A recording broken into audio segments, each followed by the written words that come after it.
काय साधलं या अभिषेकानं? म्हणजे एक विधी झाला, साधूंनी 4 मंत्र म्हटले, शृंगारपुरातील लोक पुरणवरण जेवले, दान दक्षिणा घेऊन घरी गेले.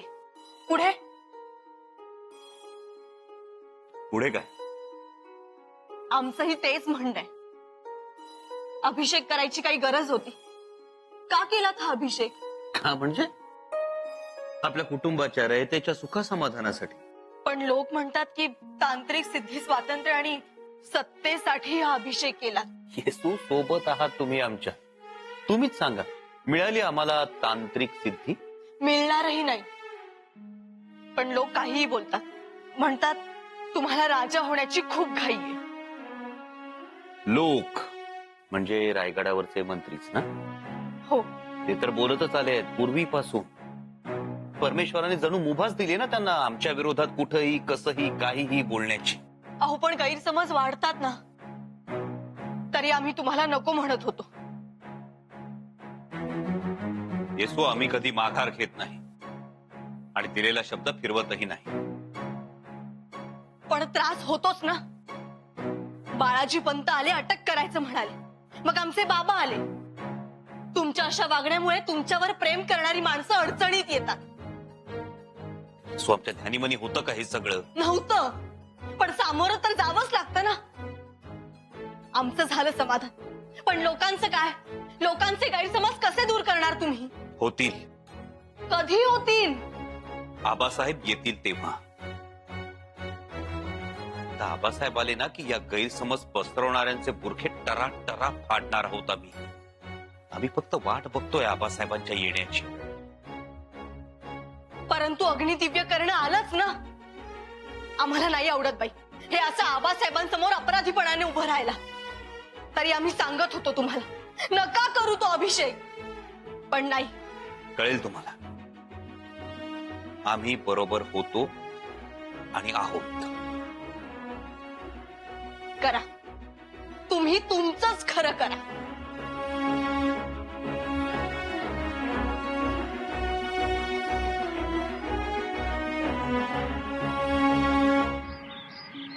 महाराणी साहेब, शृंगारपुरातल्या तशा काही खबरा आल्या आहेत. आपली आज्ञा असेल तर आम्ही आपल्याला. हर हर महादेव, हर हर महादेव. बाळराजे काय शोभून दिसतात ना? म्हणजे काय हो, महाराजांचं बाळरूपच हे. मातोश्री, आम्हाला इजाजत द्यावी. इजाजत जरूर मिळेल, परंतु मोहीम कोणती? आम्ही आमच्या दादासाहेबांना सोडवायला निघालोय. दादासाहेबांना सोडवायला? हो, त्यांना अटक करण्याचे आदेश पाठवलेत ना? सांगा ना, आदेश पाठवलेत ना? हो, म्हणजे या अगोदरचे आदेश आमच्या दस्तुराने जायचे, मग हा आदेश आम्हाला का दाखवला नाही? बाळराजे, आपण लहान आहात. आणि जप्तीचे आदेश देताना मोठे होतो आम्ही. आम्ही मोठे आहोत. हे बघा, आम्ही तलवार घेतली आहे, आमचा घोडाही सज्ज आहे. आम्ही आमच्या दादासाहेबांना अटक होऊ देणार नाही. बाळराजे, असं बोलू नये. आम्ही बोलणार. बाळराजे, अदब सांभाळा.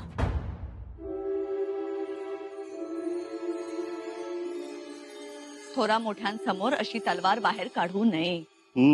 मग तसा आदेश पाठवला अटक करण्याचा.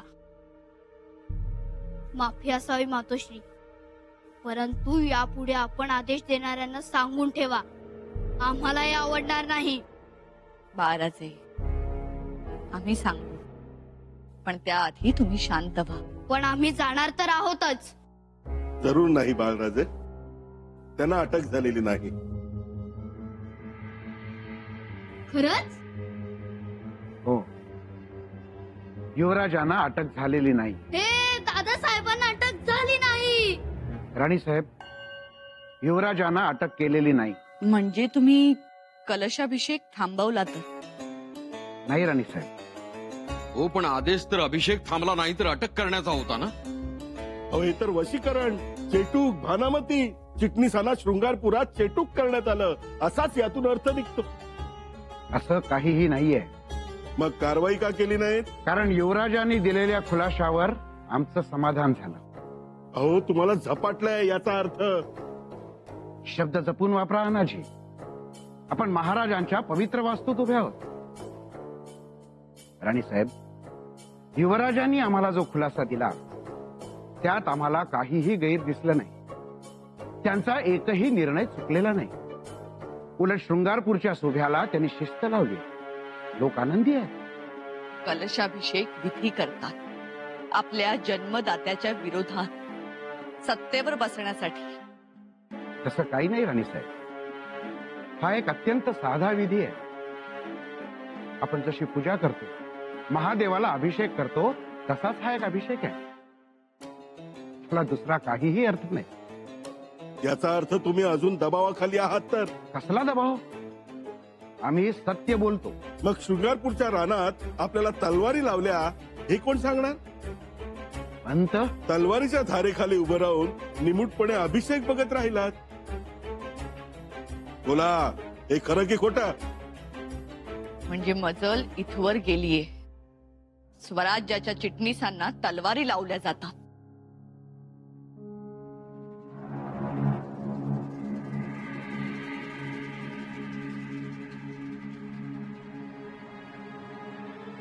येसू, आम्ही काय म्हणतो आहोत?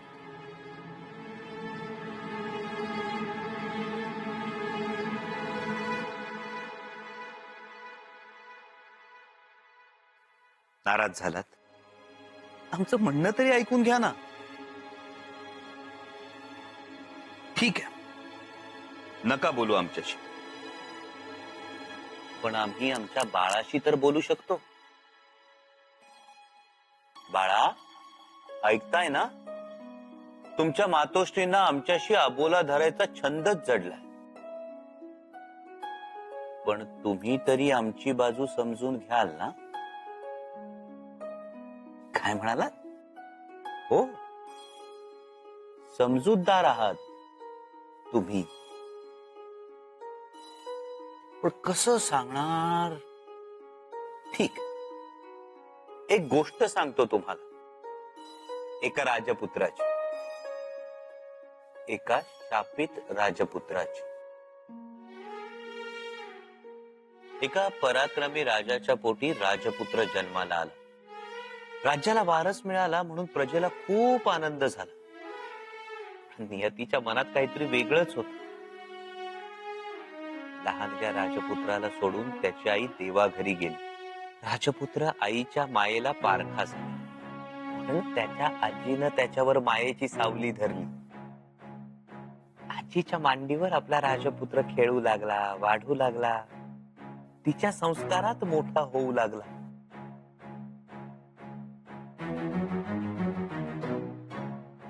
आणि एक दिवस अचानक राजपुत्र शत्रूच्या प्रदेशात अडकला.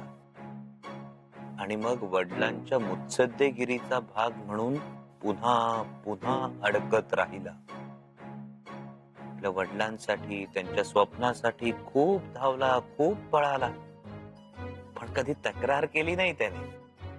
उलट शूर आबांचा शूर बच्चा म्हणवून घेण्यात खूप आनंद व्हायचा त्याला. हळूहळू राजपुत्र मोठा होऊ लागला. तलवारी बरोबर लेखणी सुद्धा चालवायला लागला. नेहमी सत्याचीच बाजू घेऊ लागला. आणि म्हणूनच राजाच्या मंत्र्यांना तो आवडेनासा झाला. ते त्याला बदनाम करण्याची एकही संधी सोडत नव्हते.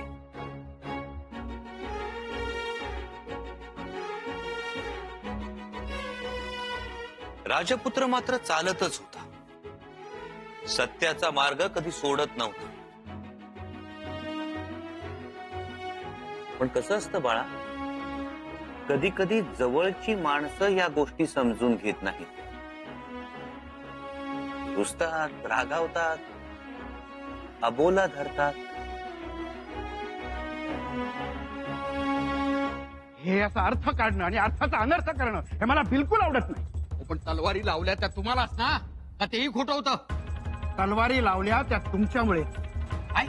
हो, इथे युवराज आणि त्यांच्या जीवातल्या लोकांची अशी धारणा झाली आहे की रायगडावरून युवराजांसाठी कुठल्याच चांगल्या गोष्टी येत नाहीत. बाळाजी पंत, आपल्या मनात शंभूराजांबद्दल जिव्हाळा आहे. असं काही नाही. चिटणीस आहोत आम्ही, तत्वानेच चालतो. तत्वाने चालतात ना? मग आता तत्व आणि सत्व दोन्ही सोडून बसलात. बिलकुल नाही. मग युवराज एवढे महाराजांच्या जीवावर उठले आणि तुम्ही नुसते गेलात आणि आलात. युवराजांच्या बद्दल बदनामीची गरळ ओकू नका. काय बोलताय? आम्ही गरळ ओकणारे आहोत? मग कशाला अभिषेकाचा कलशाभिषेक केला? साध्या पूजेला स्वार्थाची झालर लावली. मग त्यांच्या त्यागाचा तरी विचार करायचा. त्याग? वयाच्या 9व्या वर्षी ते राजकारणात आले. स्वराज्याच्या हितासाठी बिरजा राजांच्या छावणीत राहिले. हा पाढा पाठ झालाय आमचा. आणि महाराजही म्हणतातच ना, कालच्या पुण्याईवर आज रायगडावर उजाडत नाही. आजही पुण्याईच करावी लागते. हो, मग समजून घ्या, आजही ते पुण्याईच करत आहेत. बाळाजी पंत, ही पुण्याई? महाराजांना अडचणीत आणायची ही पुण्याई? लाखाच्या पोशिंद्याच्या जीवावर उठायचं, परवानगी शिवाय अश्वदळ उभं करायचं, समोर येईल त्याला सारामाफी द्यायची, स्वराज्याच्या शत्रूशी दिलर खानाची मैत्री करायची, त्यानं पाठवलेले खलिते एकांतात वाचत बसायचं, ही पुण्याई? हे सगळं आम्ही महाराजांना सांगणार आहोत. महाराज यायचीच वाट बघतो आहोत आम्ही. ते आले की याचा सोक्ष मोक्ष लावणार. हसताय का? कारण युवराजही तयारीतच आहेत. हं? सगळा लेखाजोखा आहेच की त्यांच्याकडे. लेखा जोखा? आणि एक लक्षात ठेवा, महाराज रायगडावर येताना वाटेत शृंगारपूर लागतं. तुम्ही सदरेवर तलवार उपसली, हे आम्हाला अजिबात आवडलेलं नाही. माफ करा मातोश्री, पण दादासाहेबांना अटक करावी असा आदेश ज्याने काढला त्याला आम्ही सोडणार नाही. महाराजे, आधी तलवार म्यान करा. एकाच वेळी तुम्ही 2 अपराध करत आहात. लक्षात ठेवा, तुम्ही तुमच्या मातोश्रींशी बोलत आहात. पहिला अपराध, मातोश्रींसमोर तलवार उपसणं. आणि दुसरा अपराध, तलवार नुसतीच बाहेर काढून म्यान करत नसतात, तो तलवारीचा अपमान होतो. पण आम्हाला राग आला होता. बाळराजे, संयम बाळगायला शिका. शस्त्र बाळगणाऱ्याने शस्त्राचा मान ठेवलाच पाहिजे. पण दादासाहेबांना अटक का? कशासाठी? असं विचारा. तुमच्या दादासाहेबांनी स्वराज्याच्या हिताची जपणूक केली नाही. आदेशांचं उल्लंघन केलंय त्यांनी. दादासाहेबांना पाठवलेले आदेश जर त्यांना मान्य नसतील तर? मुळात दादासाहेबांनी स्वराज्याच्या हिताविरुद्ध काहीही केलेलं नाही. आम्ही स्वतः पाहिलं आहे. रयतेचं प्रेम आहे त्यांच्यावर, अगदी शृंगारपुरात सुद्धा. असं तुम्हाला वाटतंय बाळराजे, पण महाराजांनी स्वराज्यासाठी एक शिस्त घालून दिलीये. स्वराज्याचा कारभार सुरळीत चालावा म्हणून. आणि जो कोणी या शिस्तीचा भंग करेल, मग तो कोणी का असेना, त्याची गय केली जाणार नाही. नातेसंबंध, प्रेम यास इथे महत्व नाही. आम्हालाही महाराजांनी ते शिकवलं आहे. अन्याय सहन करायचा नाही. दादासाहेबांवर अन्याय होत असेल तर तसा अन्याय करणाऱ्यांची आम्ही काय करणार नाही. अबे वो चांद बहरे, गलीचे को ठीक से लपेटना. आओ मुल्ला, पांडे सरदार, हुजूर, ये सब क्या हो रहा है? ये सुरक्षा शतरंज क्यों लपेटी जा रही है? हुजूर, हमारी सब तैयारियां फिजूल है. हुजूर, ये संभाजी तो आने से रहा नहीं, और इंतजार की भी कोई हद होती है ना? तुम दोनों बड़े बेसब्रे हो. वो आएगा, जरूर आएगा. बंद कमरे में छोटी सी भी हवादानी इंसान के जीने का जरिया बन जाती है. समझे? शंभुराजे अपनों से, अपने वतन से सबसे दूर हो चुका है. हाँ बिल्कुल, ये तो मैं मानता हूँ. मुल्ला अहमद, अगर अपने वालिद से इतना प्यार करने वाला शहजादा होता, अपने वतन पर मर मिटने वाला शहजादा होता, तो आलमगीर बादशाह खुशी से फूले नहीं समाते. आप संभाजी राजे को इतनी अहमियत देते हैं, लेकिन ये सियासी लोग तो उन्हें जरा भी अहमियत नहीं देते. बिल्कुल सही कहा मुल्ला तुमने. ये दिलेर खान शंभू राजे के लिए एक हवादानी है, उसकी सांस लेने का जरिया है. एक दिन आएगा और जरूर आएगा मुल्ला अहमद। शंभूराजे हमारी छावनी में जरूर आएगा। आएंगे शंभूराजे? हाँ, हमने तो सोने का पिंजरा भी तैयार कर लिया है। हम उसमें आला किस्म के फल रखेंगे, पानी रखा जाएगा। किसी भी वक्त आसमान से चिड़िया पंख फैलाती हुई नजर आएगी। ये सोने की चिड़िया है मुल्ला अहमद, सोने की चिड़िया। इसकी खातिर तवाज़ो के लिए शाही इंतजाम तो करने ही पड़ेंगे। क्यों पांडे सरदार? हुजूर हुजूर, खबर है कि शिवाजी राजे दक्कन से रायगढ़ की तरफ रवाना हो चुके हैं।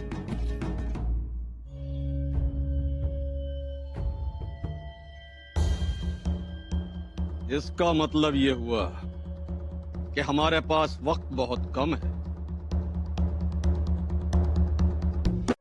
आणि बरं का बाळा, राजपुत्राचं वागणं झणझणीत होतं. खोटेपणा त्याला कधी खपलाच नाही. पोटचेपेपणा तर त्याच्या रक्तातच नव्हता. उलट शौर्य आणि धैर्य त्याच्या बाहुबळात होतं. प्रज्ञा आणि विद्वत्ता त्याच्या अंतःकरणात होती. आणि या गोष्टी मनानं भरलेल्या उन्मत्त हत्तीसारख्या चित्कारत उफाळून वर यायच्या. त्यालाही तो बेफिकीरपणा आवडायचा. पण त्याने आपल्या मनात वडिलांच्या विचारांचा दिवाच लावला होता.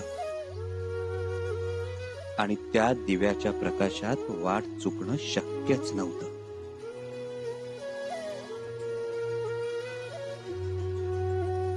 त्यानं वडिलांनाच देव मानलं होतं.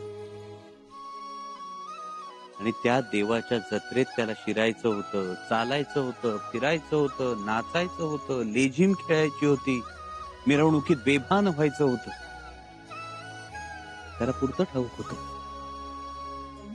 एकदा मिरवणुकीत शिरला की चांगली वाईट माणसं त्याच्यावर गुलाल टाकणारच. त्याने नाराज व्हायचं नसतं. तोही नाराज होत नव्हता. त्याची एकच भावना होती, आपल्या देवाची जत्रा आहे, ते होणारच.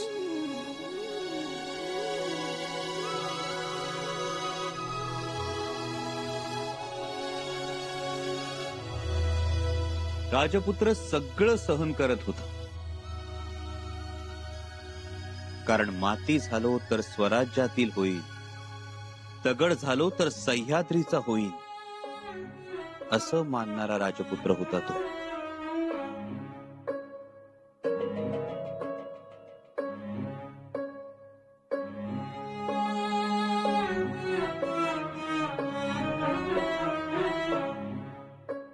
आणि अशा राजपुत्राला एक दिवस वनवासात जावं लागलं. राजपुत्र गेला, तिथे राहील. पण तिथेही त्यानं पराक्रम गाजवला, रयतेचं सुख पाहिलं.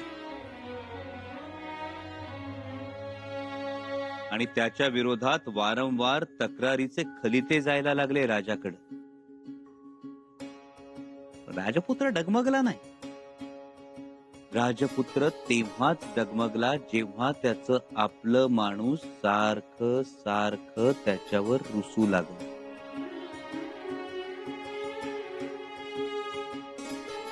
राजपुत्राला मनोमन ठाऊक होतं, ही सगळी आपली माणसं आहेत. त्यांच्या मनातलं मळब नक्की दूर होईल जेव्हा त्याचा देव त्याला भेटेल. राजपुत्र खूप खूप वाट पाहत होता राजाची. आणि एक दिवस राजाचं पत्र आलं, भेटायला ये म्हणून. राजपुत्र धावत सुटला, जाऊन राजाला भेटला, कडकडून मिठी मारली आणि मनातल्या सगळ्या गोष्टी सांगितल्या. राजालाही त्या पटल्या. शंका कुशंका परागंदा झाल्या, तक्रारींचे खलिते तोंडघशी पडले, आनंदाचं उधाण आलं. राजानं राजपुत्राला छातीशी कवटाळलं. त्याच्या डोक्यावरून मायेनं हात फिरवला आणि सन्मानानं राजा राजपुत्राला राजधानीत घेऊन गेला.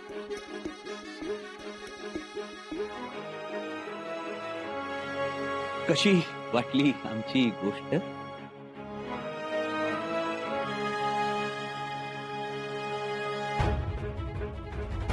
खूप छान आहे. बाळालाही आवडली आणि त्याच्या आईलाही. शेवट गोड आहे. गोड व्हावा.